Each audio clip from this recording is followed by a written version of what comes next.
राजा काशिफ जंजुआ साहब, welcome to the show. जी जी, बहुत शुक्रिया जी। काशिफ जंजुआ साहब, मेरा पहला सवाल आपसे ये होगा कि ऑपोजिशन के खिलाफ एक एहतसाब का अमल जारी था, और वो अमल न सिर्फ ऑपोजिशन के खिलाफ जारी था बल्कि उसकी जद में हमारे जजेस और हमारे ब्यूरोक्रेट्स भी आए। और एक हेल्दी सोसाइटी जो होती है उसके अंदर इस तरह का एहतसाब का अमल होना चाहिए। कोई भी महकमा, कोई भी शोबा जो है वो उससे बालाए ताक नहीं होना चाहिए, बल्कि तमाम तर शोबों को एहतसाब की जद में आना चाहिए। लेकिन जो प्रेसिडेंट की तरफ से एक रेफरेंस फाइल किया गया था जस्टिस काजी फाइज ईसा के खिलाफ, उसको कल सुप्रीम कोर्ट ने क्वैश कर दिया है on the grounds of mala fide in law के इसके अंदर जो है वो मेलिस उनको देखा है लीगल ग्राउंड्स पे, इसलिए उन्होंने उसको खारिज कर दिया है। इसके अलावा एक केस में ब्यूरोक्रेट एक थे हमारे आज चीमा साहब, उनके खिलाफ आशियाना हाउसिंग सोसाइटी का केस था, उनको भी 2 साल जेल में रखने के बाद अब रिहा कर दिया गया, उनके ऊपर भी जो है वो जुर्म साबित नहीं हो सका। तो आप क्या समझते हैं कि क्या हुकूमत की चार्ज फ्रेम करने की जो एक कैपेसिटी है वो मौजूद नहीं है? क्या हुकूमत का चार्ज फ्रेम करने का जो एक स्टाइल था या जो उनका एक तरीका था चार्ज फ्रेम करने का, उसके अंदर कोई कमी रह गई थी, या फिर ये चार्जेस जो थे वो मेलिस के ऊपर ही मबनी थे, इसलिए सुप्रीम कोर्ट ने जस्टिस काजी फाइज ईसा को जो है वो डिक्लेयर कर दिया है कि इनके खिलाफ चार्ज जो है वो मेलाफाइडी इन लॉ है? जी, सबसे पहले तो मैं इस हवाले से एक बात जरूर कहूंगा कि देखें, आप अदालत में जब भी जाते हैं, आप केस जब भी लड़ने जाते हैं या कोई चीज होती है, आप आमतौर पे अगर एफआईआर के थ्रू गए या आपने केस फाइल किया या जिस तरह भी आप जा रहे हैं, तो आप एविडेंस बनाते हैं, फिर आपके पास लीगल टीम होती है। अच्छा, थानों में भी अगर आप कभी देखें ना, तो मुहर्रर होता है, वो बड़ा सुलझा हुआ, बड़ा समझदार बंदे रखे जाते हैं, और जहां नहीं होती वहां पे फिर केस में, बड़े बड़े केस में बड़े बड़े लोग छूट जाते हैं। जैसे हकीम सईद केस देखें, वो बंदे कितने भी आपने उसमें किए, चले गए सारे। फिर हमने कहा जी ये बंदे इनके ऊपर था, शक था या नहीं था। देखिए, हम जब तक एक प्रॉपर केस बनता नहीं है, अच्छा, इससे एक चीज और साबित होती है कि फरोग नसीम साहब को, बेशक वो बैरिस्टर है, वो कहीं से भी डिग्री लेके अगर यूपीएससी कहीं से भी आए हैं, तो उनकी क्या चीज थी, कैपेसिटी थी, ये उनकी नाकामी है। ये थोड़ी है कि देखिए केस तो वकील आ रहा है ना। बेसिकली बुनियादी बात यह है कि बाबा रहमान जैसे टैलेंटेड आदमी की मौजूदगी में अगर आप फरोग नसीम साहब को, अब इमरान खान साहब 12 लाख क्रिकेटर रहे और हमें मिसाल भी फिर वही देनी पड़ती है। एक बॉलर आपका बार बार हारे जा रहा है, तो आप उसको फिर मार खाने के लिए दोबारा भेज देंगे, वो नहीं कर पा रहा। तो इसका मतलब ये है कि आपने अपनी टीम में बाबर रहमान जैसे, अच्छा, बाबर रहमान की क्वालिटी मैं आपसे कहूँ कि वो पीपल्स पार्टी के दौर में भी रहे और वो टेक्निकली बड़ी चीजों को समझते हैं। मतलब देखें, एक होता है कानून और एक होता है उसके साथ सियासत को भी समझना। अब बैरिस्टर नसीम, फरोग नसीम जिस रेफरेंस से आए, एमकेएम से होते हुए, वो एक तरह पैराशूटर ही आप उसको कह सकते हैं। आप उनको कोई प्रैक्टिकली, उनको कोई बैकग्राउंड या कुछ चीज उनकी कभी भी नहीं रही। तो इसका मतलब तो ये हुआ ना कि आपने एक ऐसे आदमी को फ्रंट पे खड़ा किया जिसने हार नहीं था, तो आप नए बॉलर को थोड़ी उतार देते हैं। बस ये इनकी नाकामी है। और अभी भी इनके पास वक्त है कि अगर आगे जितने केस कर रहे हैं अपोजिशन के साथ, अगर ये बाबर रहमान जैसे अफराद को फ्रंट पे नहीं लाएंगे, इनकी नाकामी होगी हुकूमत की। हुकूमत को बाबर रहमान को अब ट्राई देनी चाहिए और बाबर रहमान के ऊपर उनको छोड़ना चाहिए कि आप अपनी टीम के साथ आए, फ्री हैंड देते हुए उनको करेंगे, तो मुझे लगता है कि बाबर रहमान हुकूमत को कुछ डिलीवर कर देंगे। क्योंकि बेसिकली पीटीआई में जितनी भी आप लोग देखें, पंजाब से पीपल्स पार्टी का खात्मा हुआ ना, वो सारे के सारे लोग पीपल्स पार्टी की जो आज इसमें बैठने में पीटीआई में, तो ये सारे वो लोग हैं, ये तजुर्बेकार लोग नहीं है। बाबर रहमान बड़े बेहतर है। और ये काशिफ साहब, मैं आपसे ये पूछना चाहूंगा, देखें आपने बड़ी अच्छी बात की कि बाबर अवान साहब जैसे एक वकील मौजूद है तो उनसे काम नहीं लिया जाता। देखिए, अगर तो फरोग नसीम साहब का जो ताल्लुक है वो पीटीआई से होता तो फिर तो कहा जा सकता था जी पीटीआई की मजबूरी है, वो अपने एक लॉयर को जो है वो आगे रख रहे हैं और उनसे अपनी तमाम प्रोसीडिंग्स करा रहे हैं। लेकिन फरोग नसीम साहब का ताल्लुक तो एमक्यूएम से था। फरोग नसीम साहब को पैनल पे लिया गया, उनको लॉ मिनिस्टर बना दिया गया और उनके थ्रू सारी प्रोसीडिंग्स कराई जा रही हैं। जबकि दूसरी तरफ जो पीटीआई के अपने लॉयर्स विंग के हेड थे और पाकिस्तान के एक इंतहाई मायानाज और मशहूर कानूनदान हैं हामिद खान साहब, जो लाहौर से ताल्लुक रखते हैं, उन्होंने तो अब इख्तलाफात की बुनियाद पे पार्टी ही छोड़ दी, पार्टी उनको जो है वो अपने साथ मजबूती से कायम नहीं रख पाई और वो इख्तलाफात की बुनियाद पे पार्टी छोड़ गए। तो अब अगर बाबर अवान साहब भी मौजूद थे तो ये हुकूमत की क्या मजबूरी है? फ़रोग नसीम साहब को जो है वो 2-3 केसेस में उनको इस्तीफ़ा भी देना पड़ा और इस्तीफ़ा देने के बाद उन्होंने वो केसेस लड़े और उसके बाद दोबारा उन्होंने ओथ लिया मिनिस्टर का। तो ये क्या इतनी मजबूरी है कि ये कोई और मिनिस्टर नहीं रख सकते कि वो इस्तीफा देते हैं, फिर उन्हीं से केस लड़ाया जाता है, फिर वही हेयरिंग करके दोबारा? ये पाकिस्तान की तारीख में पहली मरतबा हो रहा है कि इतने हैज़र्ड किस्म के इस्तीफे और दोबारा रीइंस्टेट करना।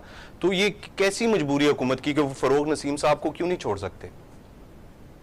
सर देखिए, फरोग नसीम साहब तो एमक्यूएम से आए, वो अपने कायद के लिए कभी जो उनकी पार्टी थी उसके लिए कभी जाके उन्होंने अदालतों से कोई उनको रिलीफ नहीं दिला सके, कभी उनके लिए कुछ उन्होंने नहीं किया। तो आपको कैसे लगता था, यानी कि वो जिस पार्टी से हैं उसके लिए कुछ नहीं कर सके, तो फिर वो किस तरह से पीटीआई के लोगों के साथ कुछ कर सकते थे? फिर उनका बैकग्राउंड भी नहीं था, यहाँ के कल्चर को भी वो इतना ज्यादा पाकिस्तान को नहीं समझते, यहाँ की अदालतों के अलावा यहाँ की सियासत को वो नहीं समझते।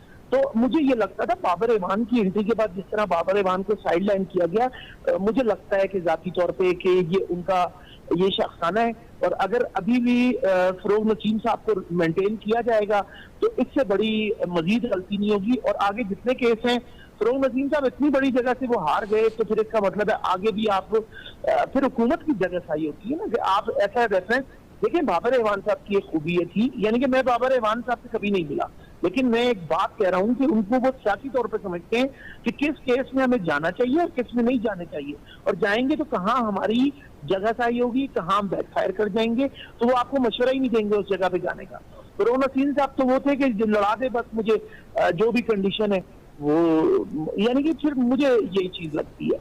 अच्छा, और इसके अलावा आपसे काश साहब मैं ये भी पूछना चाहूँगा कि देखिए हुकूमत ने जितने भी केसेस फ्रेम किए, चले जस्टिस काजी फाइज ईसा का केस तो एक केस था, एक प्रेसिडेंशियल रेफरेंस था, वो क्वैश कर दिया सुप्रीम कोर्ट ने। इससे पहले प्रेसिडेंशियल रेफरेंसेस जो एक्सेप्ट भी हुए हैं उनकी कोई अच्छी तारीख नहीं है। मुशर्रफ साहब ने एक रेफरेंस दायर किया था इफ्तिखार चौधरी साहब के खिलाफ, और वो बाद में उसके खिलाफ पूरी तहरीक चली लॉयर्स की और उस रेफरेंस को उठा के बाहर फेंक दिया गया। बाद में पता चला कि वो रेफरेंस मेलाफाइडी था, और उसके बाद जो कोर्ट्स बनी जो कि पीसीओ के तहत जजेस ने प्रोविजनल कॉन्स्टिट्यूशनल ऑर्डर के तहत हलफ लिया।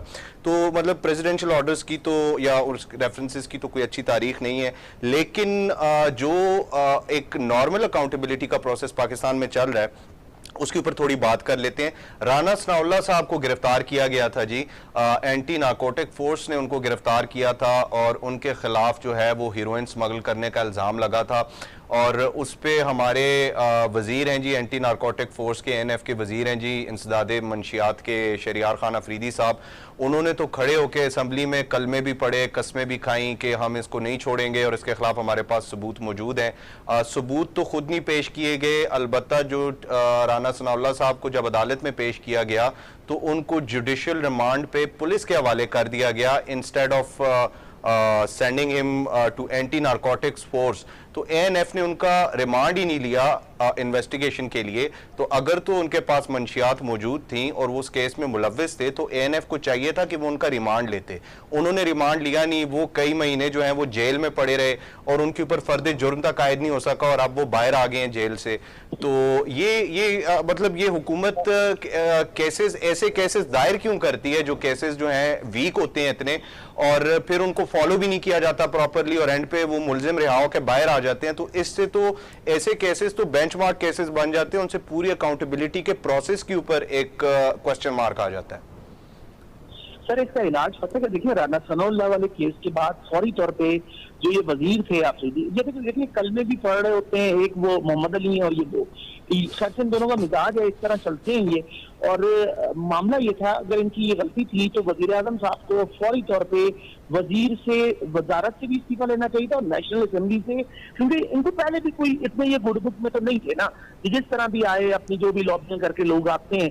लेकिन इनको नेशनल असेंबली से, वजीर आजम साहब को ऐसे हर एमएनए को एमएनएस से हटा देना चाहिए। यानी कि आपने इलेक्शन कमीशन को एक ही लेटर लिखना होता है कि ये हमारा नहीं है, मजीद हम इससे हटा रहे हैं, हमारी पार्टी से कोई ताल्लुक नहीं। तो वो वैसे ही वो सीट खाली हो जाएगी। और इनको अफरीदी को तो फौरी तौर पर ये कर देना चाहिए, क्योंकि राना सनाउल्लाह का केस करने के बाद पूरी पीटीआई की जगहसाई होती रही। और ये तो आप जाती तौर पे वो कर रहे हैं ना, जैसे आप थानों में बंद कराते हैं, ये थानों की हद तक थी। पंजाब के साबका वजीर कानून को, जो यानी कि वजीर आला का राइट हैंड था, उसके साथ इन्होंने किया। वो पागल, देखिए राना सनाउल्लाह पे आप कोई भी बात कह सकते हैं, लेकिन ये तयशुदा बात है कि उनका नारकोटिक्स से कभी भी कोई ताल्लुक नहीं रहा। तो काशिफ साहब, बिल्कुल आपकी बात सही है कि उनका नारकोटिक से ताल्लुक नहीं रहा, साबित भी नहीं हो सका। लेकिन मेरा क्वेश्चन ये होगा कि ये एक ट्रेंड बन चुका है। जो पॉलिटिक्स 1990s में पाकिस्तान मुस्लिम लीग नवाज और पीपल्स पार्टी किया करते थे, वो पॉलिटिक्स 2020 में तहरीक इंसाफ कर रही है। इससे पहले भी वज़ीर-ए-आज़म इमरान खान साहब जब 2014 के धरने के दौरान जब वो कंटेनर पे चढ़ते थे, तो वो जेब से कागज़ निकाल लिया करते थे और एनके लगा के वो फिर दुनिया भर के इल्ज़ामात की एक बुछाड़ कर देते थे, जो कि साबित नहीं होते थे। इसके अलावा जितने केसेस नैब में भी चलते रहे, अदालतों में भी चलते रहे हैं, बराबर उनके ऊपर जो है वो पीआईडी में आके शहजाद अकबर साहब एक मीडिया ट्रायल करते थे। तो देखिए, जो लोग अब अदालत से बरी हो जाएंगे, उन पे केसेस साबित नहीं होंगे, वो तो चले अदालत से तो उनको बरीयत का सर्टिफिकेट मिल गया, लेकिन जो उनके खिलाफ एक मीडिया ट्रायल चल रहा है, जिस तरह से उनको उनकी डेफेमेशन की जा रही है, जिस तरह से उनके खिलाफ स्लैंडर जो है वो यूज किया जा रहा है और उनको एक डिफेम किया जा रहा है, तो वो उनकी इज्जत कौन बहाल करेगा? मतलब एक बंदा राना सनाउल्लाह साहब जो है, उन पे एएनएफ के इल्जामात साबित तो नहीं हुए, लेकिन उनके ऊपर एक टैग लगा दिया गया। अब ये टैग कौन उतारेगा और इस सारी डेफेमेशन का जिम्मेदार कौन है? और जो जिन्होंने ये डेफेमेशन की है, क्या उनसे इसके ऊपर सवाल किया जाएगा कि आपने एक बंदे के ऊपर, एक इज्जतदार बंदे के ऊपर ऐसा घिनौना इल्जाम लगाया जिसको आप साबित भी नहीं कर सके? सर, होना ये चाहिए था, राना सनाउल्लाह साहब को फौरी तौर पे डिफेमेशन लॉ के तहत हत्या के इज्जत का उनको दावा करना चाहिए था। तो कहते कि भाई ये क्या किया। अच्छा, लेकिन क्योंकि वो सियासी आदमी है तो इसलिए उन्होंने ऐसा नहीं किया, बल्कि उनको इससे फायदा ही हुआ कि वो विक्टिम कार्ड खेल गए कि चलो यार मेरे साथ तो हुई ज्यादती है। अच्छा, लेकिन मैं अभी भी कहता हूँ कि देखें, सूबा खैबर में जितना भी सूबाई असेंबली, कौमी असेंबली, जितने भी वोट बैंक है, वो पीटीआई का वोट बैंक है। और पीटीआई का भी वोट बैंक नहीं, वो बेसिकली इमरान खान का वोट बैंक है। ठीक है जी, 7 साल से इमरान खान की वजह से लोगों को सारा प्रोसेस मिल रहा है। जो भी था यहाँ पे कराची में जितना आपके सामने मिला, वो पीटीआई को मिला वोट। ठीक है जी। अब पंजाब में हमारे सामने मिली जुली कंडीशन थी, बहुत अच्छी पीटीआई की हालत नहीं थी, लेकिन कायम अली शाह के तर्ज का वो जिस तरह से बुज़दार लाए, बुज़दार साहब का भी आप देखें कि वो बिल्कुल एक डिफरेंट सिनेरियो, हम उससे भी बात कर सकते हैं। लेकिन इमरान खान साहब की हम बात कर रहे हैं कि उनका अपना वोट बैंक है और उनको इस चीज से बिल्कुल भी नहीं घबराना चाहिए। अगर वो एक वजीर आजम के तौर पे अगले 3 साल, जिसको कहते हैं ना कि वो एक दबंग की तरह या एक सिंघम की तरह, एक मतलब हीरो की तरह वो अगर खेलना चाहते हैं, जो उनका पास रहा क्रिकेट में भी कि वो बोल्ड फैसले करते थे, तो इसी तरह उनको अब ये फैसले भी बोल्ड करने होंगे कि जो भी एमएनए एमपीए यानी कि गलत कदम उठा रहा है और जिसकी वजह से नुकसान हो रहा है उनकी पार्टी, देखिए पार्टी को लॉस हो रहा है, उन सबको फारिग कर देना चाहिए। यानी कि उनसे नेशनल असेंबली को, सूबाई असेंबली की सीटें ले लेनी चाहिए। कहेंगे कि बस आप रिजाइन करें, नए इलेक्शन कराएं, नए लोगों को लाएं, और इमरान खान के पास ऐसे लोगों की कम से कम खैबर में कोई कमी नहीं है। बेशक। और काशिफ साहब, आपने बड़ी अच्छी बात की कि इमरान खान साहब को बोल्ड स्टेप्स लेने चाहिए, और एक लीडर जो होता है, जो फ्रंट से लीड करता है, उसको बोल्ड ही होना चाहिए और उसको इस चीज़ का ख्याल नहीं करना चाहिए कि क्राइम करने वाला उसकी अपनी पार्टी में, उसके अपने पीयर ग्रुप्स में है या अपोजिशन में। उसको हर किसी के खिलाफ लेवल प्लेइंग फील्ड रखते हुए हर किसी के खिलाफ जो है वो डिसीजन लेना चाहिए और इस तरह की कार्रवाई का आगाज करना चाहिए। अब अगर हम बोल्डनेस की बात करें तो इमरान खान साहब के ऊपर 2 ऐसी बातें हैं जिनके ऊपर हम उनकी बोल्डनेस को चैलेंज कर सकते हैं कि सबसे पहले तो उनके अपने इंतहाई करीबी साथी, उनके कॉन्फिडेंट जो थे जहांगीर तरीन साहब, उनका नाम शुगर कमीशन रिपोर्ट में आया और ये चीज़ साबित होगी कि उनकी जो मिस अप्रोप्रिएशन थी उसकी वजह से अवाम को अरबों रुपए का नुकसान बर्दाश्त करना पड़ा और चीनी की कीमतें जो हैं वो एलिवेट हुई और उसका फ़ायदा जिस किसी को हुआ वो उस कमीशन रिपोर्ट में लिखा गया। अलबत्ता उस कमीशन रिपोर्ट के बाद जहांगीर तरीन साहब लंदन मुंतकिल हो गए। अब लंदन में 2 क्रिमिनल बैठे हैं इमरान खान के मुताबिक। एक तो नवाज शरीफ साहब है, जिनके बारे में उन्होंने उस दिन भी एक तकरीर में कहा कि मुझे अगर बोरिस जॉनसन से मिलना पड़ा और मुझे लंदन जाना पड़ा तो उन्होंने कहा कि मैं उस बंदे को गिरफ्तार करके लाऊंगा और उसको एक आम सी जेल में फेंकूंगा। तो एक और भी उनके हलीफ जो जहांगीर तरीन साहब हैं वो भी लंदन में तशरीफ फरमा है। तो ये कैसी बोल्डनेस है कि वो उनको पाकिस्तान लाने का नहीं कहते, उनको तो एक कॉल करनी और वो इमरान खान की कॉल पे वापस आ जाएंगे। तो इमरान खान उनको वापस बुला के अदालत के सामने क्यों नहीं पेश करते? अच्छा देखें, इस वक्त जो अगर पाकिस्तान में आप पिछले इलेक्शन का भी वोट बैंक देखें, उसका रिजल्ट देखें, तो बेसिकली पॉपुलर जो सियासत हो रही है ना, जो वोट बैंक है वो नून लीग के पास है या पीटीआई के पास है, या तो नवाज शरीफ का वोट है या फिर इमरान खान का वोट है। इस वक्त तीसरा वोट आपको कहीं नजर नहीं आता, ये सबसे बड़ी हकीकत है। लेकिन हो ये रहा है कि आपकी टीम कैसे काम करती है।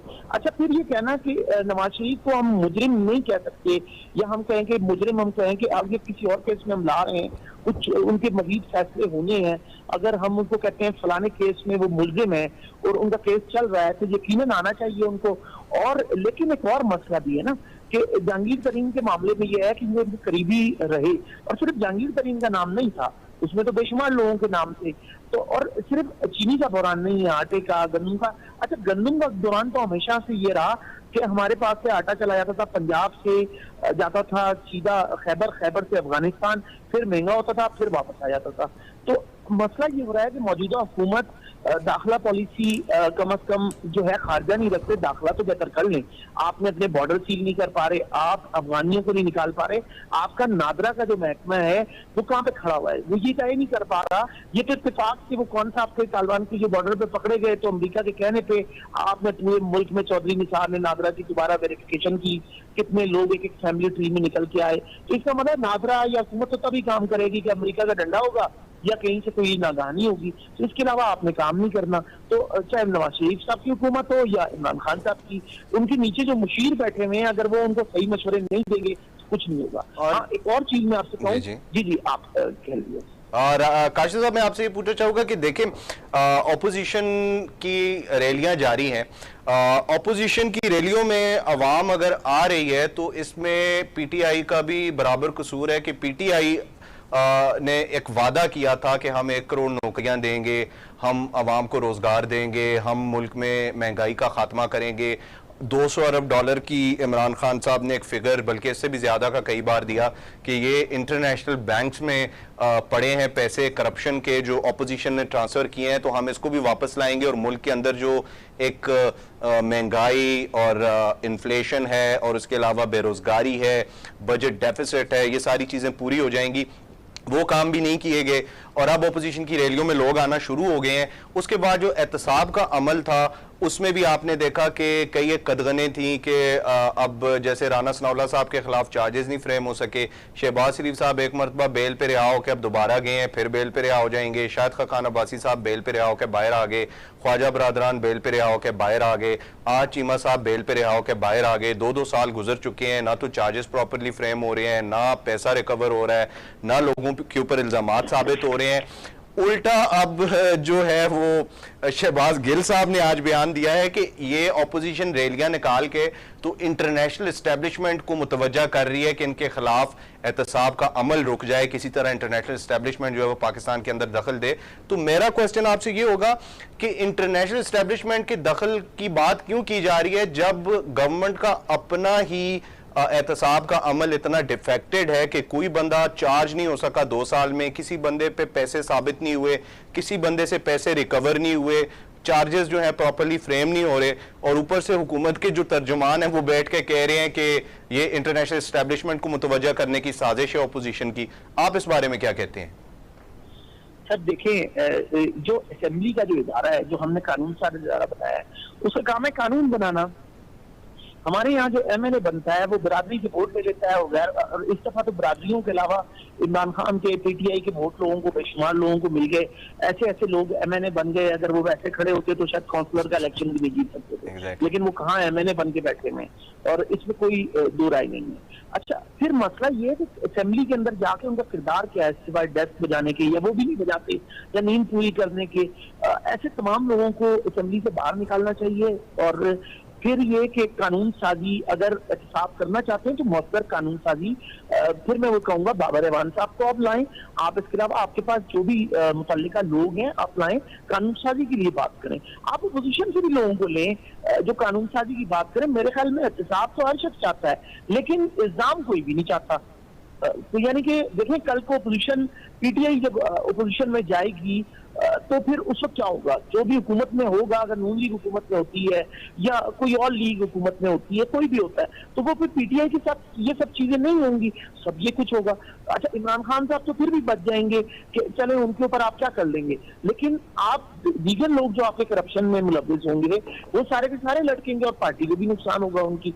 तो बेहतर ये है कि वो बेहतर कानून साजी करें और ऐसे सारे लोगों को बाहर करें जो आपको मुसलसल, जिनकी वजह से आपकी जगह साई हो रही है, और कानून साजी बेहतर करें। अच्छा, एक और चीज की तरफ मैं जरूर तवज्जो दिलाऊंगा कि आपकी टीम जो होती है बड़ी इंपॉर्टेंट होती है। अब आप देखें, जब नून लीग इक़्तिदार में थी तो मरियम साहिबा की, देखिए हमजा साहब थे वारिस या जानशीन, फिर मरियम साहिबा की एंट्री हुई। मरियम नवाज के आने के बाद सोशल मीडिया बड़ा एक्टिव हुआ। देखते ही देखते एक बहुत बड़ा उनका सोशल मीडिया नेटवर्क है और बड़ा मौसर किस्म का है। लेकिन जब तक वो, अब जब वो पोजीशन में गई तो वो प्रॉपर लीडर बनती जा रही है। लेकिन यहाँ उनके जो मुशीरों की तादाद बढ़ रही है और कैसे कैसे मुशीर है हमें समझ नहीं आ रहा। कि आप ये देखें कि कल वो किसके एहतजाज में चली गई जी, बलूचिस्तान के स्टूडेंट पंजाब में आके कह रहे हैं कि जी हमें यहाँ की यूनिवर्सिटी में एडमिशन दिया जाए। यानी कि 22,000 तालिब इल्मों को यहाँ पे एडमिशन लेने वो आ रहे हैं। अच्छा, आबादी के तनासुब से अगर आप देखें ना तो पंजाब की जितनी बड़ी आबादी है, यहाँ यूनिवर्सिटियां आबादी के हिसाब से बहुत कम है। बलूचिस्तान में फिर भी आपको 8-10 यूनिवर्सिटियां मिल जाएंगी। अच्छा, वहाँ सरदारी सिस्टम है, ये बलोच जो तलबा हैं ये वहाँ जाके अपने सरदारों के आगे, यानी कि उनके घरों में उनकी जो महिलात हैं वहाँ पे ये नंगे पैर सफर करते हैं, वहाँ सर नहीं उठा सकते। लेकिन जब ये यहाँ आते हैं तो ये कहते हैं कि जी हमें सारे हुकूक दो। जहाँ अपने हुकूक मांगने हैं वहाँ नहीं मांग रहे आप, माजरत के साथ। अच्छा, 22,000 बहुत बड़ी तादाद है। मरियम नवाज साहिबा वहाँ चली गई, यानी कि देखिए उनको कौन गाइड कर रहा है कि तुम यहाँ चली जाओ? इसका मतलब है कि कोई प्रॉपर गाइडलाइन नहीं है। अच्छा, अगर ये करना ही था, अच्छा सीएम साहब जो ये बने हैं बुज़दार साहब, इनकी आप कारकर्दगी पे बात करते हैं। आप देखें नून लीग से राना सनाउल्लाह से लेके मरियम साहिबा तक आज तक किसी ने बात नहीं की कि पंजाब में क्या हो रहा है। पंजाब से कितने अरब रुपए का फंड उठा के बुज़दार साहब ने दे दिया बलूचिस्तान हुकूमत को। अब वो फंड लगेगा या उसमें से खुर्द-बुर्द होगी, क्या होगा हमें कुछ नहीं पता। लेकिन जो सियासी लोगों का जो वतीरा रहा है उसमें से क्या लगेगा आप बताएं। और अगर लग जाएगा तो बहुत अच्छी बात है, लेकिन वो बलूचिस्तान का अपना एक फंड है ना, आप उसको यूज करें।